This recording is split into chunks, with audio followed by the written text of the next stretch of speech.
ہیں ان کی اگر بکس ویسٹرن جو ہیں ان کا اگر آپ مطالعہ کریں تو وہ اس کا ایک اور میننگ انٹرپریٹ کرتے ہیں, وہ بھی صوفیزم میں ہی انٹرپریٹ کرتے ہیں کہ یہ کوئی ایسی سٹیج ہے جو امورٹیلٹی کی طرف لے کے جاتی ہے آپ کو. وہ کس طرح سے کہ دیکھیں ایک نارمل پروسیس ہے کہ آپ دنیا میں آئے, جو جائز چیزیں قرار دی گئی ہیں وہ آپ نے فالو کی, اور پھر کل نفس ذائقۃ الموت اور آپ نے چلے جانا ہے. یعنی اس کا مطلب ہے پہلے لائف اور پھر ڈیتھ اپنے ٹائم سے ہے.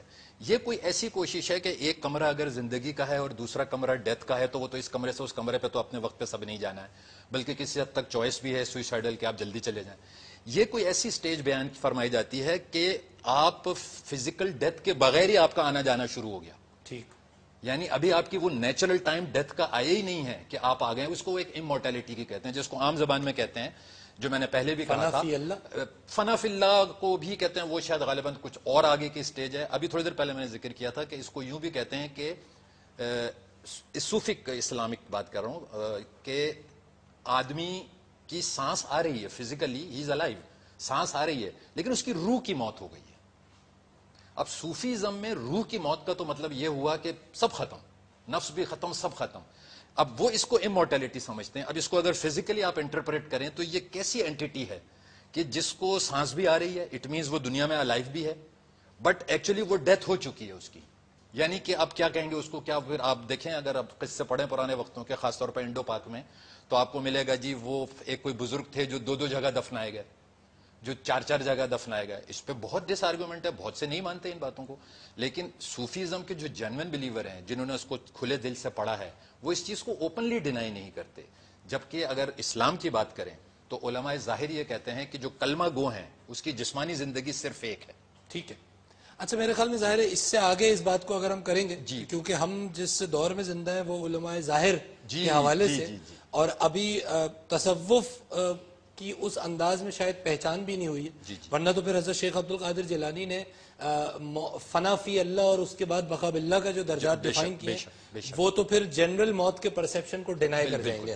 لیکن ہم اس میں, اچھا یہاں پر اب کیونکہ ہمیں آگے بڑھنا ہے, ایک چیز ہم اس پروگرام کے اینڈ میں کچھ وقت ہے ہمارے پاس کہ ہم جتنا ڈسکشن کر رہے ہیں وہ موت, انسانی موت کے حوالے سے جتنی ہم بات کر رہے ہیں. علی محمد خان صاحب نے ایک ریفرنس دیا تھا, اور کیونکہ اب یہ بات ہو رہی ہے لہٰذا میں اس کو پیش کرنا چاہوں گا. ایک چیز ہے فنا, جو ہر لیونگ اور نان لیونگ تھنگ کی فنا ہے. تو موت تو یہ بھی ہے. سر دیکھیے نا, قرآن کریم کا جب آپ حوالہ دے رہے ہیں جی, تو وہ تو نفس کے حوالے سے, وہ صرف نفس کے حوالے سے, لیکن جب آپ آگے جاتے ہیں تو پھر قرآن کریم کا حوالہ کل من علیہا فان, وہ بھی ہے کہ جو چیز ہے پھر وہ فنا کی. سورہ رحمان کیا ہے, کل من علیہا فان ویبقی وجہ ربک ذو الجلال والاکرام. تو پھر فنا جو ہے نا وہ ایک الگ چیز ہے, وہ فنا جو ہے وہ موت نہیں ہے. ٹھیک ہے, میں پھر ان دونوں چیزوں کو الگ الگ آپ سے درخواست کروں گا کہ الگ کر. ہم نے الگ ہی کیا ہوا ہے, ہم نے فنا کو الگ سے جاننا چاہ رہا ہوں. فنا بالکل الگ. How would we relate this? موت اور فنا میں فرق. جو اس میں جو آیت کا جو دوسرا حصہ ہے, وہ یبقی وجہ ربک ذو الجلال والاکرام, بقا صرف اللہ کی ذات کو ہے.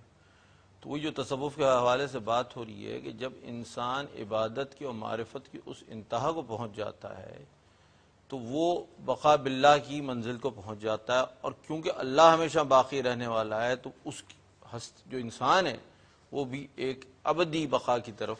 فنا فی اللہ, اللہ میں فنا ہوئے, اور کس میں فنا ہوئے جو ہمیشہ باقی ہے لہذا باقی. فنا فی اللہ جو اختیاری چیز ہے. ہمیں اللہ کے سمندر پہ جا کے, جو لاہوت جسے کہتے ہیں نا کہ ایک عالم ذات ہے اللہ کی, تو اے طائر لاہوتی اس رس سے موت اچھی جس رس سے آتی ہو پرواز میں کوتاہی. تو جب وہ ہم سفر لاہوت کا شروع کرتے ہیں تو ایک سمندر اوشین ہے, جیسے پہلے ذکر ہوا تھا کہ اس میں گر جانا, سمندر میں دریا کو اتر جانا ہے. تو ہم وہاں جا کے اپنے آپ کو, جو ہمارا سیلف ہے, اس کو ہم فنش کر کے اللہ کی ذات میں غرق ہو جاتے ہیں. We finish ourselves in the ذات, اللہ کے عالم ذات میں اپنے آپ کو بالکل ختم کر دینا ہے. جب اللہ کے عالم ذات میں جب ختم ہو جاتے ہیں اب وہ ہماری باقی باللہ کی منزل. تو کہیں اس طرف تو اشارہ نہیں ہو رہا ہے اسموتو قبل ان تموتو؟ جی ہاں, غالباً یہ چیز ہے کہ اب بقا باللہ جو ہے, اب یہ جو چیز ہے دنیا میں کس طرح آتی ہے کہ وَعْبُدْ رَبَّكَ حَتَّى يَأْتِيكَ الْيَقِينُ, کہ اپنے رب کی عبادت کر حتیٰ کہ تو یقین ہو جائے. تو یہ یقین کی جو منزل ہوتی ہے یہ عبادت رب کے ذریعے, اور عبادت رب میں کیا ہے, ان الصلاۃ لذکری. ٹھیک, جب تک اللہ کا دھیان، استحضار اللہ فی القلب، مطلب اللہ کو دل میں لے آنا ہے، اور اللہ کو جب محسوس کرتے ہیں، اللہ کی شان کو محسوس کرنا. سبحان اللہ کیا چیز ہے؟ سبحان اللہ میں یہی ہے کہ اللہ کی ذات کا صحیح ادراک ہوتا ہے. اور جو کلاؤڈز آ گئے ہیں اللہ کی ذات کے سامنے، دنیا سب سے بڑا کلاؤڈ ہے جو ہمیں ایکلپس، جو ہمیں ہائڈ کرتا ہے کہ ہم اللہ کو نہیں دیکھ رہے ہوتے. جب وہ ہٹتا ہے تو پھر اللہ کی شان پہ ہوتی ہے. جب اللہ کی شان دیکھتے ہیں تو پھر ہم الحمدللہ کرتے ہیں، اور الحمدللہ کے بعد پھر ہمارے اوپر یہ ذمہ داری آتی ہے کہ اب اللہ ہوگا. سبحان اللہ. میں بہت مشکور ہوں اس سیگمنٹ کے لیے کہ آپ نے اس نقطے پہ روشنی ڈالی. آپ تمام حضرات نے. ناظرین، ڈسکشن ہم ظاہر موت پہ کر رہے ہیں، اور ہم موت کے بے شمار اینگلز کو یہاں پہ اپنے پروگرامز میں آگے لائیں گے، جس میں وہ دنیاوی اینگلز بھی ہوں گے کہ جس سے ہم عام طور پہ واقف ہیں، اور جس کو ہم میڈیکل ڈیتھ کہتے ہیں، جس کو ہم کلینکل ڈیتھ کہتے ہیں، پھر اس کے بعد ہم برین ڈیڈ. لیکن گفتگو کا سلسلہ اس وقت ہم نے اس رخ پہ آگے بڑھایا کیونکہ جب ہم موت کی بات کرتے ہیں تو جسمانی موت کے ساتھ ساتھ جو روحانی سلسلہ ہے اس کو بھی ہم اگر شامل کر کے چلیں گے تو ہم پھر ریلیٹ کر سکتے ہیں اپنے فزیکل معاملات کو اپنے میٹا فزیکل معاملات سے. ایک وقفہ ہم لیں گے، ہمارے ساتھ ہی رہیے.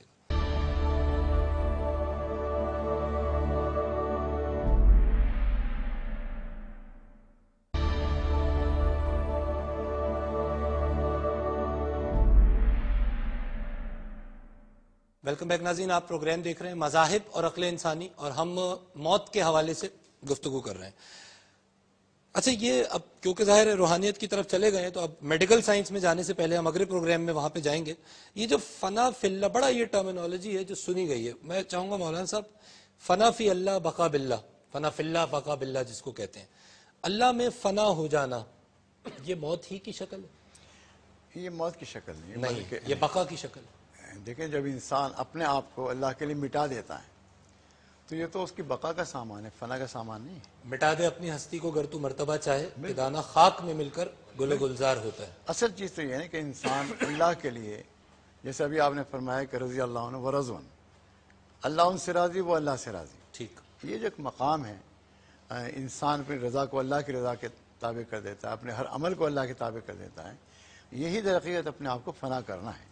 ٹھیک. اب دیکھیں، میں ایک ذاتی مثال دیتا ہوں کہ رسول اللہ صلی اللہ علیہ وسلم صحابہ کرام رضوان اللہ تعالیٰ علیہ مجمعین میں بہت سے لوگ جو تھے بڑے اونچا بولتے تھے، لیکن جب رسول اللہ صلی اللہ علیہ وسلم کی محبت اور احترام کے لیے قرآن کریم میں حکم آیا کہ لا ترفعوا اصواتکم فوق صوت النبی، اپنی آواز کو نبی کی آواز سے اونچا نہ کرو، تو وہ جو بہت تیز بولنے والے تھے انہوں نے بھی آہستہ بولنا شروع کر دیا تھا. وہ انہوں نے اس وقت میں اپنے آپ کو رسول اللہ صلی اللہ علیہ وسلم کے سامنے وہ اپنے آپ کو اس طرح سے فنا کر دیا کہ جو اللہ کی مرضی ہے وہی ہماری مرضی، جس میں اللہ ہمارا راضی ہے اس سے ہم راضی. ٹھیک ہے. اور یہ صحابہ کرام کی شان. مولانا صاحب، آج اس بات کی انٹرپریٹیشن یہ بھی نہیں جا سکتی کہ جو رسول صلی اللہ علیہ وسلم کہہ رہے ہیں آج بھی، کیونکہ وہ ظاہری طور پہ تو سامنے نہیں ہے، لیکن پھر بھی اپنی آواز کو اس آواز سے اونچا نہ کرو. وہاں سرنڈر کی، اگین سرنڈر اور ول ہی کی یہاں بھی بات ہو رہی ہے. جب روضہ اقدس کے اوپر جاتے ہیں تو وہاں حکم یہی ہے ٹھیک ہے کہ سلام اتنے آہستہ پڑھنا چاہیے کہ کہیں ایسا نہ ہو کہ ہماری آواز بلند ہو جائے. ٹھیک ہے. اپنے آپ کو اللہ اور اس کے رسول کے لیے فنا کر دینا، یہ بہت فنا بڑا. فی اللہ کی جو بات آپ کر رہے ہیں تو فنا فی اللہ میں پہلی بات جو ہے کہ آپ اللہ سے راضی ہو جائیں تو رب آپ سے راضی ہو جائے. آپ اللہ سے راضی ہوں گے کب؟ جب آپ ہیپننگز پر راضی ہو جائیں گے، اللہ کی طرف سے احکام پر آپ راضی ہو جائیں گے. اور فنا فی اللہ کا ابتدائی مقام ہے ہی یہی کہ آپ احکام رب پر راضی ہو جائیں. جب آپ راضی ہونا نہیں سیکھیں گے تو راضی کریں گے کیسے؟ ٹھیک ہے. اچھا، جو راضی ہو گیا وہ یہ جو پھر موتو قبل ان تموتو سے یہ بات شروع بالکل ہوئی. یہی ہے. تو جو راضی ہو گیا وہ ایکچولی اس موت میں آ گیا کہ جس کے بعد فزیکلی کل نفس ذائقۃ الموت کے تحت تو اسے موت ہوگی، لیکن وہ اس کی باڈی کو ہوگی. لیکن ایک حدیث شریف ہے کہ الدنیا سجن المومن، ٹھیک ہے. دنیا قید خانہ ہے مومن کے لیے. وہ تو بھاگنا چاہ رہا ہوتا ہے یہاں سے، ٹھیک. لیکن کیونکہ دارالعمل ہے، اسکور ہو رہا ہے، جتنی زندگی وہ زندہ رہے گا، جتنی اس کو زندگی مل رہی ہے، اس کی نیکیاں ہر دن بڑھتی چلی جا رہی ہیں، لہٰذا خودکشی نہیں کرے گا، ٹھیک ہے. بھاگے گا نہیں. دوسری طرف جو یہ بات ہو رہی تھی رضا ہونے کی، اس کے ایک ترتیب قرآن حکیم نے بتا دی. قل ان تحبون اللہ فاتبعونی یحببکم اللہ، اگر تمہیں اللہ سے محبت ہے تو میرے پیچھے چلو، اللہ تم سے محبت کرے. تو اللہ کو پانے کا جو طریقہ ہے وہ نبی اکرم صلی اللہ علیہ وسلم کی اتباع ہے. اس کو چھوڑ کے کوئی اور طریقے پہ چلو گے تو مجھ تک نہیں پہنچ سکتے. راستہ وہی ہے. ایکسلنٹ, بالکل روٹ وہی ہے. رائٹ. اس روٹ میں جو سب سے پہلی چیز ہے وہ یہی ہے کہ اللہ کے رسول نے توحید کے ساتھ اللہ کی عبادت کی اور بے انتہا عبادت کی. اور یہ چیز جو تھی یہ عہد لیا گیا, الم عہد الیکم یا بنی آدم اللہ تعبدوا الشیطان انہ لکم عدو مبین وان اعبدونی ھذا صراط مستقیم. ٹھیک ہے. تو یہ طریقہ جب ہم اختیار کریں گے کہ سیدھا راستہ یہی ہے کہ رسول اللہ صلی اللہ علیہ وسلم کے بتائے ہوئے طریق کو اپناؤ اینڈ یو ول گیٹ اللہ. بے شک. طارق صاحب. جی, ڈاکٹر صاحب کی بات کو آگے بڑھاتے ہیں. انہوں نے صحیح کہا. دیکھیں سرنڈر کی بھی بات ہوئی تھی ابھی. سرنڈر کے بھی لیولز ہیں. ہر مومن سرنڈر کرتا ہے جب بھی ہم اسے مومن کہتے ہیں. ایک سرنڈر یہ ہے کہ اللہ کے احکامات جو ہم پہ ہوئے ہیں ہم اس کو فالو کر رہے ہیں, اپنے نفس کے خلاف لڑکے بھی کر رہے ہیں, اور جو جائز چیزیں ہیں وہ جو حلال ہیں جائز ہیں وہ کر رہے ہیں. یہ بھی ایک سرنڈر ہے. مومن کہتے ہیں سرنڈر کو ہیں. لیکن جیسے ایمان کے درجات ہیں, دین کے درجات ہیں, اسی طرح سرنڈر کے بھی درجات ہیں. تو یہ جو آپ نے ابھی ذکر کیا تھا موتو قبل ان تموتو, یہ سرنڈر نہیں ہے. سرنڈر تو ہر مومن نے کیا ہوا ہے اور وہ ہم سب کو کرنا ہے, لیکن ہم سب اس اسٹیج پہ نہیں آ سکیں گے. یہ اسٹیج ہے ٹوٹل سرنڈر. ٹھیک. نفس سے ہی آزاد ہو گئے. یہ وہ اسٹیٹ ہے جس میں ایڈم کو کریٹ کیا گیا تھا, ان کو نفس عطا ہی نہیں ہوا تھا. بالکل ہی ٹوٹل سرنڈر ہے, اور اس کا بالکل صحیح طریقہ بتایا انہوں نے جو ہمیں آسمانی کتابوں سے پتہ چلتا ہے, خاص طور پہ قرآن سے پتہ چلتا ہے کہ یہ وہ واحد طریقہ ہے کہ آپ پہلے محبت, it's always a bilateral. Surrender ہر مومن کی پہچان ہے, ہم سب کو کرنا ہے. کچھ اللہ کے خاص بندے جو اس طرف اور آگے جاتے ہیں وہ ٹوٹل سرنڈر کی الٹیمیٹ سرنڈر, الٹیمیٹ سرنڈر, وہ سموتو کی سٹیج, وہ اسٹیج ہے, وہ تقریباً موت طاری ہو. بالکل وہ محبت کی آخری انتہا ہے اپنے خالق سے.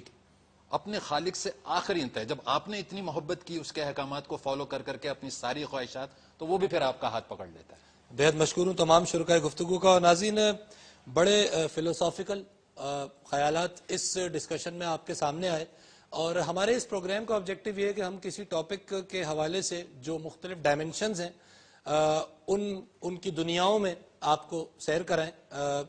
ایک چھوٹے سے وقت میں اس چیز کی ہم کوشش کرتے ہیں. اس پوری گفتگو کے بعد, اور خاص طور پہ جو موت یا حیات کی ایک شکل ہمارے سامنے فنا فی اللہ اور بقا باللہ کی صورت میں سامنے آتی ہے, سرنڈر کا یہاں پہ ایک بنیادی کلیہ ڈیولپ ہوا کہ جو شخص اللہ کی راہ میں سرنڈر کر دیتا ہے, اپنی مرضی کو ختم کر دیتا ہے, دراصل یہ وہی شخص ہے کہ جس نے فزیکلی اس موت کو اس دنیا میں اختیار کر لیا, ارادتاً اپنے نفس کو ختم کرتے ہوئے. کیونکہ نفس وہ چیز ہے کہ جس کو ہم نے یہاں پہ ارادہ ڈیفائن کرا ہے آسان الفاظ میں.